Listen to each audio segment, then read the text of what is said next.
Hello students, आज की class में हम लोग डिस्कस करेंगे मोल कंसेप्ट के बारे में। मोल कंसेप्ट फिजिकल केमिस्ट्री का बहुत ही इंपॉर्टेंट टॉपिक है जो फिजिकल केमिस्ट्री के लगभग सारे चैप्टर में आ रहा होता है। So in today's class we are going to discuss कि मोल है क्या, मोल के रिलेशंस क्या है and how do we calculate number of moles. Let's start the class. Mole है क्या? मोल एक यूनिट है। किसका यूनिट? मोल यूनिट है अमाउंट ऑफ सब्सटेंस का। फॉर एग्जाम्पल जैसे मीटर, सेंटीमीटर, किलोमीटर, क्या है ये? These are units of length. Likewise second, minute, hour, year, ये सब क्या है? These are units of time. इसी तरीके से मोल एक यूनिट है अमाउंट ऑफ सब्सटेंस का। ना कितने अमाउंट को हम 1 मोल कहेंगे? जैसे 100 सेंटीमीटर को हम 1 मीटर कहते हैं, 1000 मीटर को हम 1 किलोमीटर कहते हैं, 60 सेकेंड्स को हम 1 मिनट कहते हैं। तो 1 मोल कितना अमाउंट हुआ? 1 मोल हम उस अमाउंट को कहेंगे किसी भी सब्सटेंस के जिसके अंदर 6.023 इंटू 10⁻23 पार्टिकल्स प्रेजेंट हो। तो हम मोल को डिफाइन कैसे करेंगे?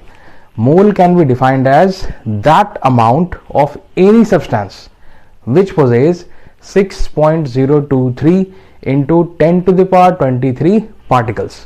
अब ये पार्टिकल्स क्या हो सकते हैं? These particles can be atoms, molecules, ions, electron, proton, neutron। इनमें से किसी भी पार्टिकल के इतने पार्टिकल्स अगर होंगे तो उतने अमाउंट को हम 1 मोल कहेंगे ना। ये जो नंबर है 6.023 इंटू 10⁻23, इस नंबर को हम कहते हैं एवोगाड्रोज नंबर, और इस एवोगाड्रोज नंबर को हम n0 या Na से रिप्रेजेंट करते हैं। तो rather than repeatedly saying 6.023 into 10⁻23 particles, हम सिंपली कहेंगे n0 पार्टिकल्स या Na पार्टिकल्स। तो 1 मोल और नंबर ऑफ पार्टिकल्स में क्या रिलेशन हो गया? किसी भी सब्सटेंस का अगर वो एलिमेंट है तो उसके n0 एटम्स होंगे, अगर वो कंपाउंड है तो उसके n0 मॉलिक्यूल्स होंगे।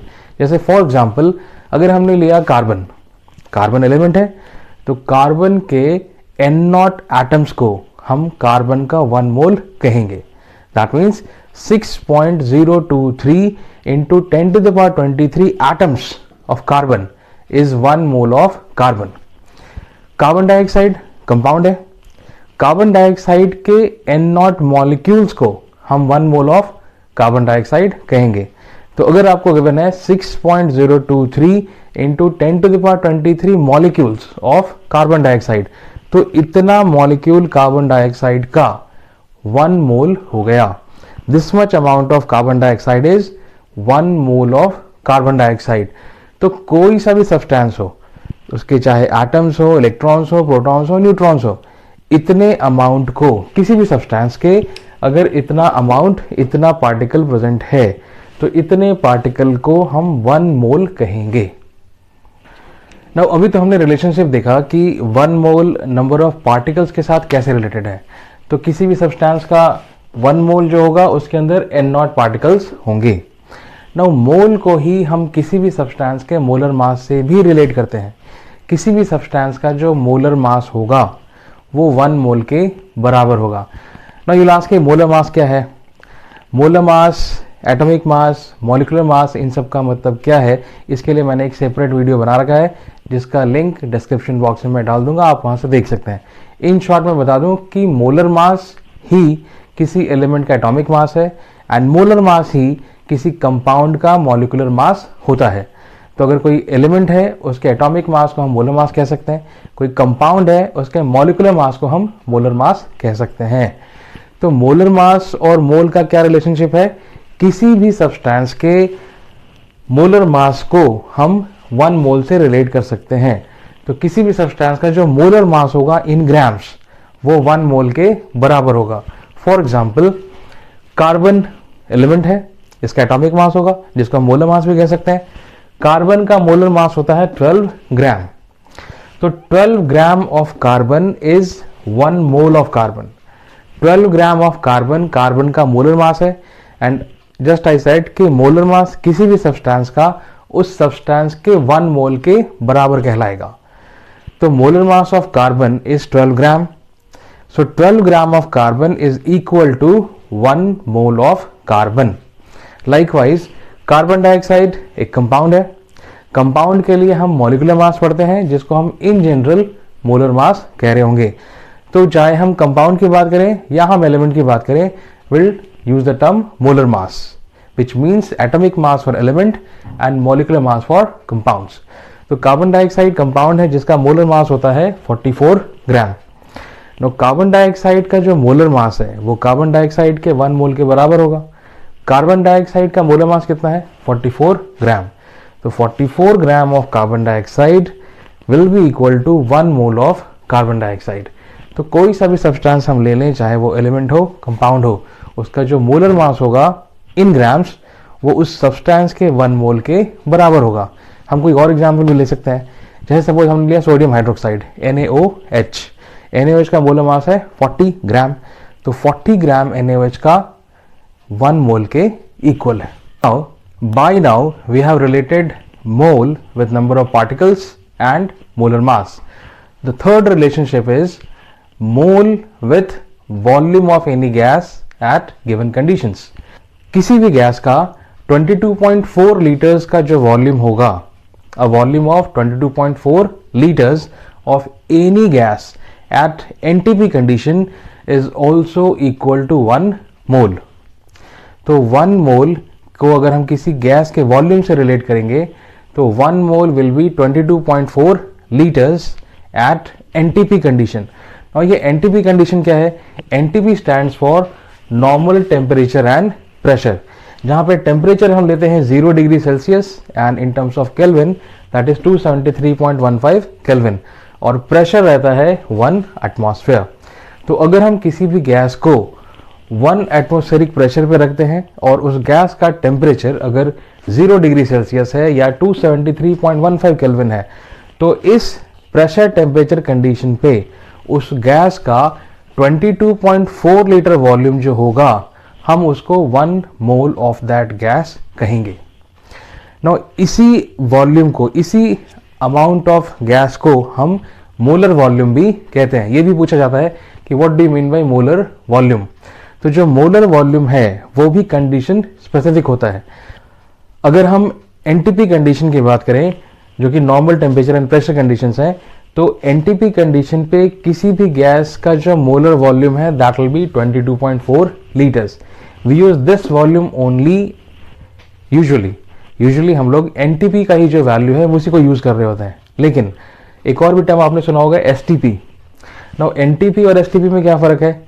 एनटीपी और एसटीपी में सिर्फ प्रेशर कंडीशंस का वेरिएशन आता है। Temperature is same 0 degree Celsius 273.15 kelvin. NTP पे प्रेशर होता है 1 एटमॉस्फेयर, एसटीपी पे प्रेशर होता है 1 बार। नाउ प्रैक्टिकली 1 एटमॉस्फेयर और 1 बार ऑलमोस्ट सेम ही होते हैं, बट मार्जिनल डिफरेंस है। 1 एटमॉस्फेयर थोड़ा सा बड़ा होता है। न्यूमेरिकली अगर हम देखें तो 1 एटमॉस्फेयर इज इक्वल टू 1.013 बार। तो एटमॉस्फेयर बार से मार्जिनली बड़ा होता है। तो यहाँ पे जो कि प्रेशर का यूनिट बार में ले रहे हैं, जो कि मार्जिनली कम है, तो वॉल्यूम थोड़ा बढ़ जाता है।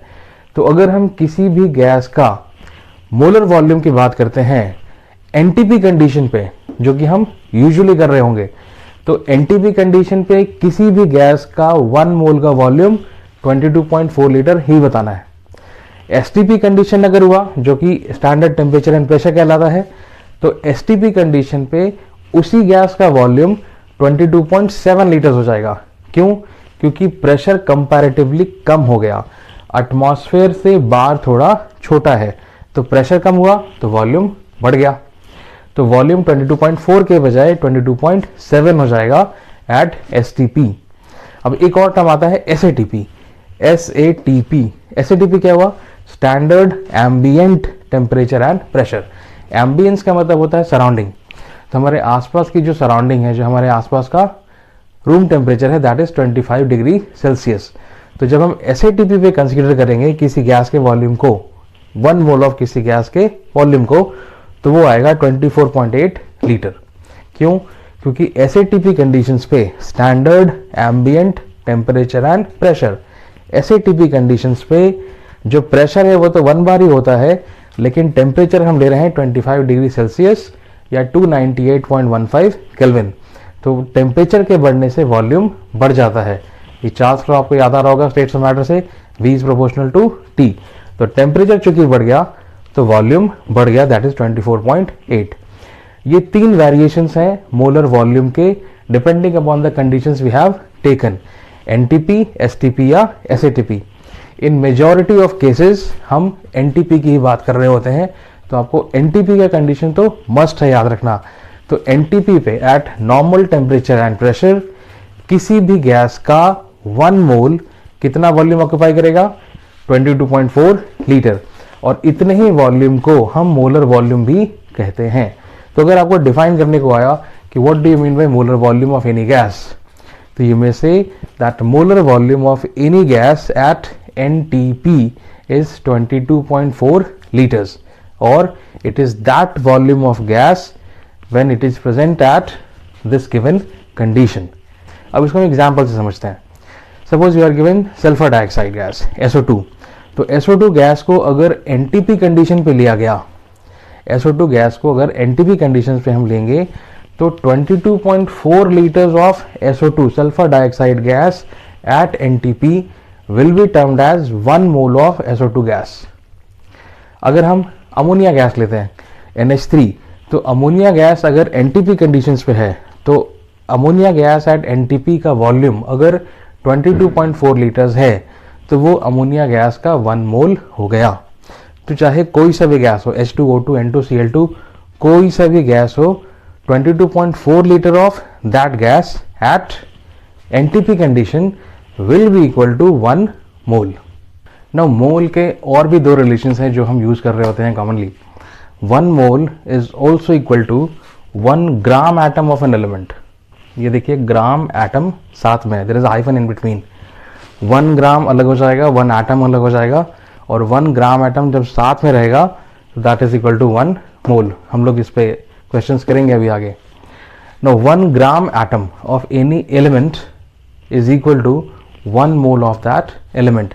एग्जाम्पल से समझते हैं, जैसे 4 gram atom of carbon is 4 mole of carbon, 10 gram atom of sodium is 10 mole of sodium, 6 gram atom of sulphur is 6 mole of sulphur.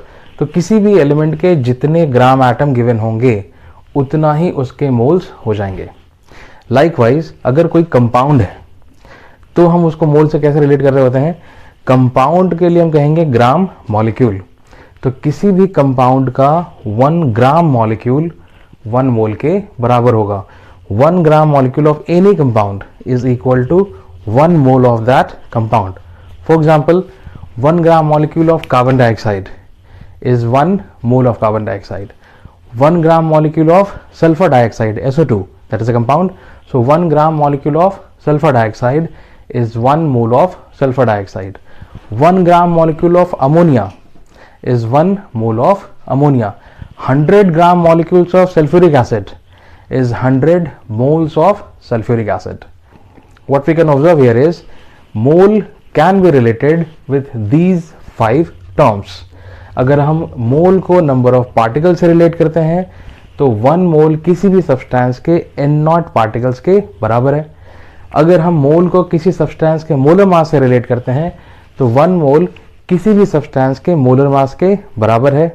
अगर हम किसी गैस के वॉल्यूम से रिलेट करना चाहें तो अगर वो गैस एनटीपी कंडीशंस पे है तो उस गैस का 22.4 लीटर्स 1 मोल कहलाएगा। किसी भी एलिमेंट का 1 ग्राम एटम है वो 1 मोल कहलाएगा, एंड किसी भी कंपाउंड का 1 ग्राम मॉलिक्यूल उस कंपाउंड का 1 मोल कहलाएगा। Let's see how to find number of moles of different substances when their amounts are given in different units. So by now we have seen कि हम मोल को 5 चीज़ों से रिलेट कर सकते हैं। Number of particles of any substance, किसी substance के मास के साथ या किसी गैस के वॉल्यूम के साथ at NTP, and along with these relations हम लोगों ने देखा कि मोल को हम किसी एलिमेंट के ग्राम एटम से या किसी कंपाउंड के ग्राम मॉलिक्यूल से कैसे रिलेट करेंगे। तो किसी एलिमेंट का अगर ग्राम एटम गिवन है तो जितना ग्राम एटम उतना ही mole, because you have seen the relation 1 mole is equal to 1 gram atom of any element and 1 mole is also equal to 1 gram molecule of any compound. तो gram atom या gram molecule का जो concept है उससे related question सीधे सीधे हो जाते हैं कि जितने ग्राम एटम एलिमेंट के हैं उतने मोल हो गए, जितने ग्राम मॉलिक्यूल कंपाउंड के उतने मोल हो गए। You need to calculate, you need to make calculations जब नंबर ऑफ पार्टिकल्स, मास या वॉल्यूम किसी गैस का गिवन होता है तो। So will see how to find number of moles, how to calculate number of moles जब number of particles given हो या किसी सब्सटेंस का मास गिवन हो या फिर किसी गैस का वॉल्यूम गिवन हो एट एनटीपी। नाउ लेट्स सी, अगर नंबर ऑफ पार्टिकल्स गिवन हो किसी सब्सटेंस के तो हम नंबर ऑफ मोल्स कैसे निकालेंगे। If you are given number of particles of any substance, how will you calculate number of moles? Now we very well know किसी भी सब्सटेंस के n नॉट पार्टिकल, जिसको हम एवोगाड्रो नंबर कहते हैं 6.023 10 to the power 23 n not particles, तो किसी भी सब्सटेंस के अगर n नॉट पार्टिकल्स होंगे तो हम उसको कितना मोल कहेंगे, 1 mole. Now will apply unitary method जो हम मैथ्स में पढ़ते हैं। अगर n नॉट पार्टिकल्स किसी भी सब्सटेंस के 1 मोल हैं तो 1 पार्टिकल उस सब्सटेंस के कितने मोल हुए, 1 divided by n not moles. तो अगर x पार्टिकल गिवन हो, x कुछ भी नंबर हो सकता है 5 10 100 15 व्हाटएवर, तो जितने भी पार्टिकल्स गिवन है, x पार्टिकल्स मान लो गिवन है, तो x particles of that substance will be how many moles, 1 by n not into x moles. हमने सिंपली क्या किया, हमने सिंपली यूनिटरी मेथड अप्लाई किया है। यूनिटरी मेथड क्या कहता है कि अगर हम एक हाथ में 2 सेब पकड़ सकते हैं तो हम 2 हाथ में कितने सेब पकड़ेंगे, 4। As simple as that. तो अगर n नॉट पार्टिकल्स 1 मोल है तो 1 पार्टिकल कितना मोल हुआ, 1 बाई n नॉट। तो x पार्टिकल कितना हुआ, 1 by n not into x। तो यहां से हम फॉर्मूला क्या डिराइव कर सकते हैं कि जितने भी पार्टिकल्स गिवन हैं किसी भी सब्सटेंस के, उस गिवन नंबर ऑफ पार्टिकल्स को हमें किससे डिवाइड करना है, n नॉट से। और n नॉट क्या है, Avogadro's number 6.023 into 10 to the power 23। तो जब भी नंबर ऑफ पार्टिकल्स गिवन हो किसी भी सब्सटेंस का and you are asked to find number of moles, तो हम क्या करेंगे, जो भी गिवन नंबर ऑफ पार्टिकल्स है उस सब्सटेंस का उसको हम n नॉट से डिवाइड कर देंगे। Now keep this in mind कि ये n नॉट, ये जो नंबर ऑफ पार्टिकल्स हैं वो किसी भी सब्सटेंस के हो सकते हैं। एलिमेंट है तो एटम होगा, कंपाउंड है तो मॉलिक्यूल होगा, इलेक्ट्रॉन गिवन हो सकता है, प्रोटॉन हो सकता है, न्यूट्रॉन हो सकता है, आयन हो सकता है। कोई भी नंबर ऑफ पार्टिकल हो और किसी भी सब्सटेंस का हो। जैसे अगर you are given 5 atoms of carbon, 5 atoms of carbon और नंबर ऑफ मोल फाइंड करना है, तो एटम क्या है, atom is a type of number of particle. तो जब भी नंबर ऑफ पार्टिकल गिवन होगा हम नंबर ऑफ मोल्स कैसे निकालेंगे, गिवन नंबर ऑफ पार्टिकल को हम n नॉट से डिवाइड करेंगे। तो अगर गिवन है 5 atoms of carbon, you divide 5 given number of particle by n not, 5 divided by n not. अब यही कार्बन की जगह अगर सल्फर डाइऑक्साइड हो, तो सल्फर डाइऑक्साइड कंपाउंड है तो उसका मॉलिक्यूल गिवन होगा, सो 5 molecules of sulphur dioxide, number of मोल कैसे निकालेंगे, 5 डिवाइडेड बाई n नॉट। कोई सा भी एलिमेंट हो, कोई सा भी कंपाउंड हो, हम डिवाइड हमेशा n नॉट से ही करेंगे अगर उस सब्सटेंस का नंबर ऑफ पार्टिकल गिवन है तो। Now let's see some questions on this, कि अगर आपको किसी सब्सटेंस के नंबर ऑफ पार्टिकल्स गिवन है and you are asked to find number of moles, तो हम कैसे कैलकुलेट करेंगे। Now let's see, suppose we take 100 atoms of sodium. Sodium कोई एलिमेंट है, उसके 100 एटम्स गिवन है and you have been asked कि इसके नंबर ऑफ मोल्स कितने होंगे। तो अभी हमने क्या फॉर्मूला देखा था कि किसी भी सब्सटेंस का अगर नंबर ऑफ पार्टिकल गिवन है तो उस गिवन नंबर ऑफ पार्टिकल को हम n नॉट से डिवाइड कर देंगे, that's it. 100 atoms of sodium, 100 atom क्या हो गया, नंबर ऑफ पार्टिकल, तो 100 को हम सिंपली n नॉट जो एवोगाड्रो नंबर है उससे डिवाइड कर देंगे, you will get number of moles.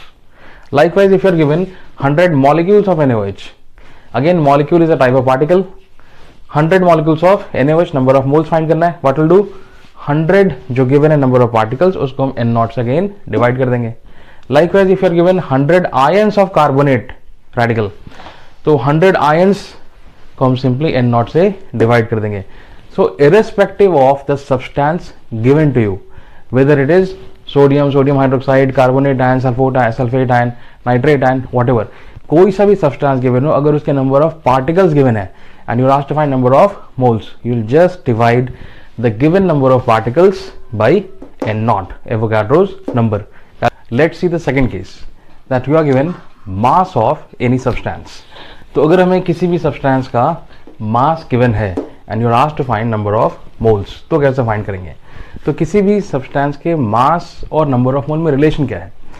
We know that 1 mole of any substance is equal to molar mass of that substance. Now let's see example of carbon. तो carbon का molar mass कितना होता है? Carbon का molar मास होता है 12 gram. That means 12 gram of carbon will be equal to 1 mole of carbon. So 12 gram of carbon, which is its molar mass. So 12 gram of carbon is equal to 1 mole. Now suppose you are given to find number of moles for x gram of carbon. हम again unitary method apply कर रहे होंगे just to find out formula. बार बार ये unitary method apply नहीं करना है. I'm just teaching you how have we derived at this formula. So we know that 12 gram of carbon is 1 mole. So as per unitary method 1 gram of carbon कितने moles होगा? 1 divided by 12 moles. तो x gram of carbon जो भी given हो, x y z जो भी number given हो, जो भी मास गिवन हो, x ग्राम ऑफ कार्बन कितने मोल्स हो जाएगा? 1/12 into x moles. So that means क्या आ गया formula? If you have to find number of moles and you given mass of substance, तो ये जो मास ऑफ सब्सटेंस गिवन था x, उसको हमने किससे डिवाइड किया है? उसी सब्सटेंस के मोलर मास से. कार्बन का x ग्राम गिवन था, हमने कार्बन के मोलर मास से डिवाइड किया. तो जब भी नंबर ऑफ मोल्स फाइंड करना है and you are given mass of any substance, you will divide the given mass of that substance by molar mass of that very substance. जिस substance का mass given है उसी substance के molar मास से divide करना है. Now let's see some examples on this. Suppose you are given 2.3 gram of sodium. Sodium का 2.3 gram given है and you have to find number of moles. तो क्या करेंगे? जब भी किसी भी सब्सटेंस का मास गिवन है इन ग्राम्स, तो हम उसके मोलर मास से डिवाइड कर देंगे. तो 2.3 को सोडियम के मोलर मास से जो कि 23 ग्राम होता है उससे हम डिवाइड कर देंगे. So you get 0.1 moles. Let's see second case. You are given 0.9 milligram of water. Water का मास तो गिवन है but it is in milligrams. So you need to convert milligram into gram first, फिर हम उसका molar mass से divide करेंगे. तो 0.9 milligram कितने ग्राम हो गया? 0.9 डिवाइडेड बाई 1000 ग्राम. अब इसको हम वाटर के मोलर मास से डिवाइड कर देंगे. वाटर का मोलर मास जो कि 18 होता है उससे डिवाइड करेंगे. So you get 1/20,000 moles. Now let's see the third case. You are given 4 kilogram of NaOH. NaOH का मास तो है लेकिन किलोग्राम में, तो किलोग्राम को हमें पहले ग्राम में चेंज करना होगा. कैसे करेंगे? 4 किलोग्राम विल बी 4 इंटू 1000 ग्राम. अब ये मास ग्राम में हो गया है. अब इसको हम NaOH के मोलर मास से जो कि 40 ग्राम होता है उससे डिवाइड कर देंगे. So you gate 100 moles. तो जब भी किसी भी सब्सटेंस का मास गिवन है तो उस मास को हम उस सब्सटेंस के मोलर मास से डिवाइड करेंगे. कंडीशन इज कि वो मास ग्राम में ही होना चाहिए. ग्राम में अगर नहीं है तो हम ग्राम में कन्वर्ट करेंगे and then will divide that mass of that particular substance by molar mass of that particular substance only to get number of moles. Let's see the third case कि अगर किसी गैस का वॉल्यूम गिवन है and then you are asked to find number of moles. So we know that 22.4 liter of any gas at NTP is equal to 1 mole. 22.4 liter of any gas at NTP is equal to 1 mole. तो as per unitary method 1 liter of any gas at NTP कितना मोल हो जाएगा? 1 divided by 22.4 moles. तो अगर किसी gas का x litres given है तो x लीटर y लीटर जो भी अमाउंट गिवन हो, if it is in litre, तो x litre of that gas at NTP is equal to 1/22.4 into x moles. So we can derive a formula to find number of moles that whenever you are given volume of any gas in litre at NTP, you just have to divide that volume by 22.4. तो हम लोगों ने अभी तक 3 तरीके देखे number of moles find करने के लिए. अगर नंबर ऑफ पार्टिकल्स गिवन है तो n0 से डिवाइड करना है. अगर मास गिवन है तो उस सब्सटेंस के मोलर मास से डिवाइड करना है. और अगर किसी गैस का वॉल्यूम गिवन है इन लीटर एट NTP तो 22.4 से डिवाइड करना है. Now based upon what we have discussed in this class, these are some of the questions wherein you have been asked to find number of moles in each of these cases. In cases में आपको number of moles find करना है. First is 4 gram of magnesium, 4 atoms of magnesium, 4 molecules of sodium hydroxide, 4 milligram of sodium hydroxide, 11.2 liters of carbon dioxide at NTP, 56 ml of ammonia gas at NTP, 2.24 liters of O2 gas at NTP, 56 gram atom of sodium, 10 gram molecule of sodium hydroxide and 0.8 gram of sulfur dioxide. So in all of these cases you are asked to find number of moles जो आप खुद से calculate करेंगे and you can verify your answer from the answers given in the description box of this video. वहाँ से आप अपने answer verify कर सकते हैं, डिस्क्रिप्शन बॉक्स में इनके आंसर्स गिवन है, बट आई सजेस्ट कि पहले आप इसको खुद से कैलकुलेट करें and then you verify your answer from the